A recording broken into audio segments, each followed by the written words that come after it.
Sebenarnya untuk Sampisang sendiri itu sudah berdiri setahun 2 bulan ya. Jadi kita waktu itu soft opening bulan November 2017. Terus kita mulai kick off itu Desember 2018. Waktu itu kita hanya punya 4 cabang. Dan setahun ini kita sudah berjalan di 61 cabang. Insya Allah nanti minggu depan itu 62 cabang.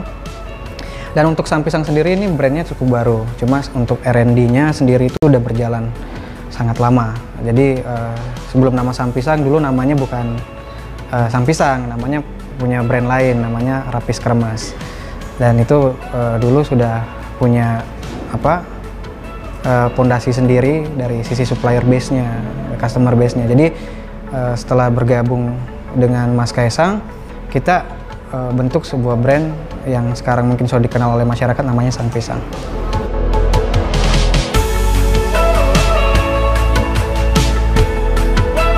Jadi awal pertama kali bisnis ya kita memang nggak langsung sebanyak ini ya, artinya nggak se-fast moving ini. Jadi butuh perjuangan juga lah, butuh perjuangan dalam arti kita harus bergaul ke tukang pisang seperti yang saya cerita sama Mbak tadi.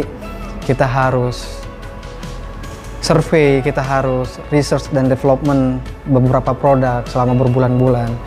Jadi sempat gagal, terus kita coba lagi, sempat gagal, kita coba lagi. Jadi memang kita punya goals, itu harus menemukan keunikan dari suatu produk untuk dijual. Mempunyai selling point sendiri, mempunyai unique selling proposition, dan dimana semua orang bisa konsumsi, intinya gitu. Jadi kita lihat arah pasarnya, pisang ini begitu luas. Dari anak kecil sampai orang dewasa, orang tua semuanya bisa konsumsi pisang. Cuma PR-nya adalah kita coba men-challenge tim kami gimana caranya bisa membuat suatu pisang yang inovatif, selain enak dimakan juga enak difoto. Sekarang kan fenomenanya apa-apa harus ke sosial media, apa-apa harus ke sosial media.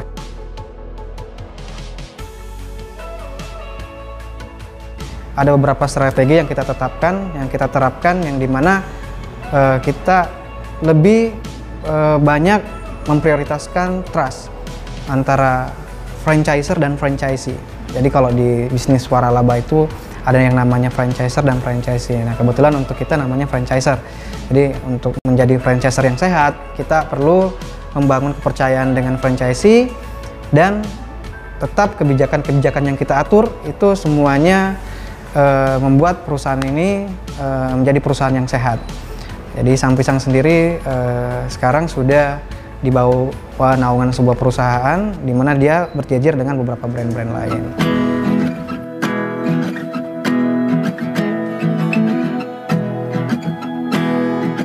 Nah, buat anak muda, pada saat kalian memulai dan gagal, ya harus coba lagi.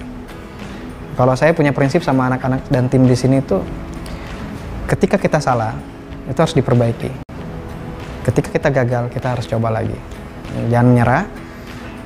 Dan teman-teman yang ada di sini semua, termasuk saya, termasuk Mas Kaisang itu ya benar-benar memulai dari from zero to hero gitu loh. Jadi kita nggak pernah memulai dari modal dulu. Kita memulai dulu dengan modal seadanya. Waktu itu saya ingat saya masih punya tabungan beberapa juta. Kemudian kita jadikan investasi di awal. Mas Kaisang punya uang dari YouTuber, dia nggak pernah minta sama bapaknya gitu loh.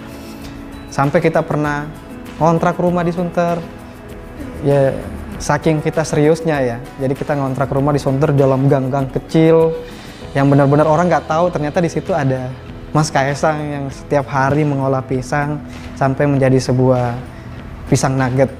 Benar-benar pisang nugget yang sudah sekarang beredar di pasaran.